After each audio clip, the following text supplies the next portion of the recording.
Original বাড়িলতি রাজকচুর বীজ। কখন বাড়িলতি রাজকচু চাষ লাভজনক? বাড়িলতি রাজকচুর পরিচর্যা।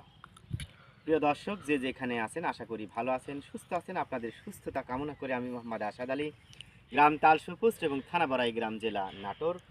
পাশে আমার দুই ভাই দাঁড়িয়ে রয়েছে। কোথায় থেকে এসেছে, কতগুলো চারা নিলেন ইত্যাদি বিষয়ে আমরা জিজ্ঞাসা করে আসি। আসসালামু আলাইকুম ভাই, কেমন আছেন? ভালোই আছে। কোথায় থেকে আসছেন? সিরাজগঞ্জ জেলা তারাস্থান কতগুলো চারা নেওয়ার জন্য আসছেন? 2200। 2200। এই যে আপনাদের হাতে চারাগুলো দিয়েছি, দেখতেছি চারাগুলো কি দেখে পছন্দ হয়েছে? হ্যাঁ, পছন্দ হয়েছে। আমরা ভিডিওতে যে তথ্যগুলো সন্নিবেশ করি সেই তথ্য বা কথাগুলো কি মিল পেয়েছেন? এসে আমি পাইছি। মিল পাইছেন তো? দর্শকের স্বার্থে আমাদের কিছু লতি দেখান, গাছে কেমন লতি আছে একটু দেখান। প্রিয় দর্শক আসেন, আপনাদের আমরা একটু